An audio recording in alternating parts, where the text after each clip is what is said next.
প্রকল্পে আপনি যদি অনলাইনে আবেদন করে থাকেন, সেক্ষেত্রে অনলাইনে আবেদন করার পর আপনার স্ট্যাটাসটা কী অবস্থায় রয়েছে, আপনার যুবসাথী প্রকল্পের আবেদন গ্রহণযোগ্য হলো নাকি বাতিল হলো, সেটা আপনি অনলাইনে তার স্ট্যাটাসটা কীভাবে চেক করবেন সে বিষয়টা আমরা আজকের এই ভিডিওতে দেখে নেব। এছাড়াও বাংলার যুবসাথী প্রকল্পে আপনি যদি অনলাইনে আবেদন করতে যান, সেক্ষেত্রে কী কী ডকুমেন্টস আপনাকে আপলোড করতে হবে, সেই ডকুমেন্টসগুলোর সাইজ কত হতে হবে, সেই বিষয়টাও কিন্তু আমরা আজকের এই ভিডিওতে দেখে নেওয়ার চেষ্টা করব। ভিডিওটি বিস্তারিতভাবে দেখে নেওয়ার আগে ছোট্ট একটা অনুরোধ, যদি চ্যানেলে নতুন হয়ে থাকেন অবশ্যই চ্যানেলটা সাবস্ক্রাইব করে রাখবেন এবং নোটিফিকেশনটা অল করে রাখবেন এই ধরনের সমস্ত আপডেট সবার আগে পাওয়ার জন্য। চলুন আজকের আপডেটটা আমরা বিস্তারিতভাবে দেখে নিই। বাংলার যুবসাথী প্রকল্পে অনলাইনে আবেদন করতে গেলে বা তার স্ট্যাটাসটা চেক করতে গেলে আপনাকে কিন্তু যে অফিসিয়াল ওয়েবসাইট রয়েছে, সেই অফিসিয়াল ওয়েবসাইটটা এখান থেকে আপনি দেখতে পারবেন। দেখুন, মার্কিং করে দেওয়া রয়েছে, লিঙ্কটা কিন্তু ডেসক্রিপশন বক্সে দেওয়া থাকবে।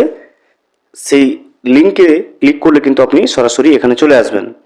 এখানে আসার পরে নিচের দিকে দেখবেন অ্যাপ্লাই অনলাইন এবং চেক স্ট্যাটাস, দুটো অপশন পেয়ে যাবেন। যদি আপনি অনলাইনে অ্যাপ্লাই করতে চান, সেক্ষেত্রে অনলাইন করবেন। আমরা যেহেতু এই ভিডিওতে স্ট্যাটাসটা কীভাবে চেক করব সেটা দেখব, তাই আমরা কিন্তু চেক স্ট্যাটাসের উপরে ক্লিক করে নেব। চেক স্ট্যাটাসের উপরে ক্লিক করে নিলে এইভাবে ইন্টারফেস খুলে আসবে।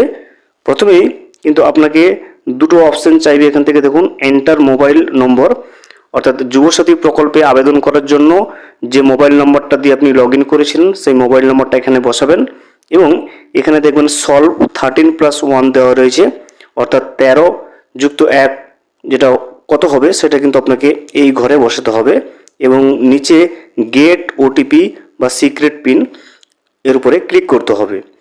যখনই মোবাইল নাম্বার এবং সলভটা করে যোগফলটা বসাবেন তখন, এবং তারপর যখন গেট ওটিপির উপরে ক্লিক করবেন, যে মোবাইল নাম্বার দিয়ে আপনি লগ ইন করেছিলেন ওই মোবাইল নাম্বারে কিন্তু 6 ডিজিটের একটা কোড যাবে এবং সেই কোডটা কিন্তু আপনার রেজিস্টার্ড মোবাইল নম্বরে যাবে এবং কোডটা বসালেই কিন্তু তারপরে আপনার যুবসাথী প্রকল্পের আবেদনের যে স্ট্যাটাসটা সেটা কিন্তু আপনি শো করে নিতে পারবেন। আমরা কিন্তু মোবাইল নাম্বার এবং সলভ যোগফলটা বসে গেট ওটিপির উপরে ক্লিক করে নেব।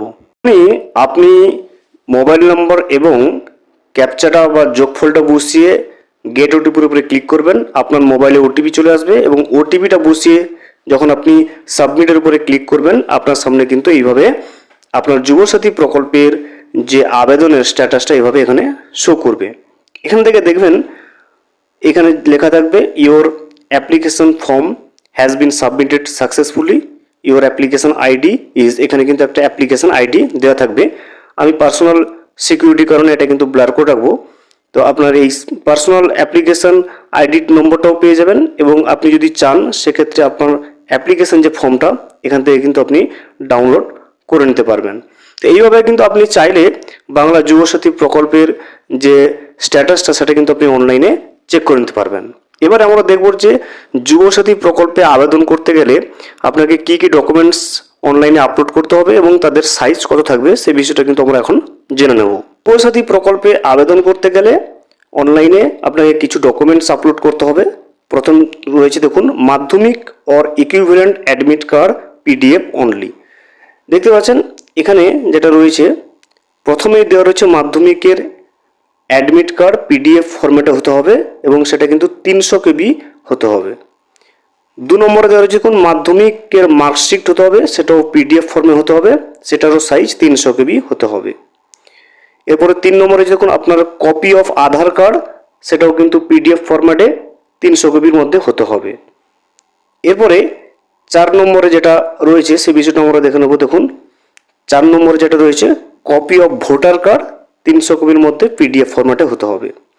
5 নম্বরে রয়েছে first page of passbook PDF ফরম্যাটে 300 কপির মধ্যে থাকতে হবে। এরপরে যদি আপনি কাস্ট সার্টিফিকেট জন্য দিয়ে থাকেন, যদি আপনি এসসি এসটি ওবিসি হয়ে থাকেন সেক্ষেত্রে কাস্ট সার্টিফিকেটও আপনাকে অনলাইন আপলোড করতে হবে পিডিএফ ফরম্যাটে 300 কপির মধ্যে।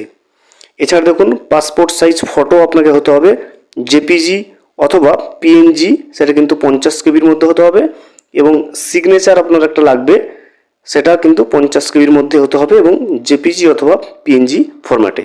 এই সমস্ত ডকুমেন্টস কিন্তু আপনাকে যুবসাথী প্রকল্পে আবেদন করার সময় আপনাকে অনলাইন আপলোড করতে হবে। ভিডিওটি সম্পূর্ণভাবে দেখার জন্য অসংখ্য ধন্যবাদ। এখনও পর্যন্ত যদি চ্যানেলে নতুন হয়ে থাকেন এবং সাবস্ক্রাইব না করে থাকেন, অনুগ্রহ করে চ্যানেলটা সাবস্ক্রাইব করে পাশে থাকবেন।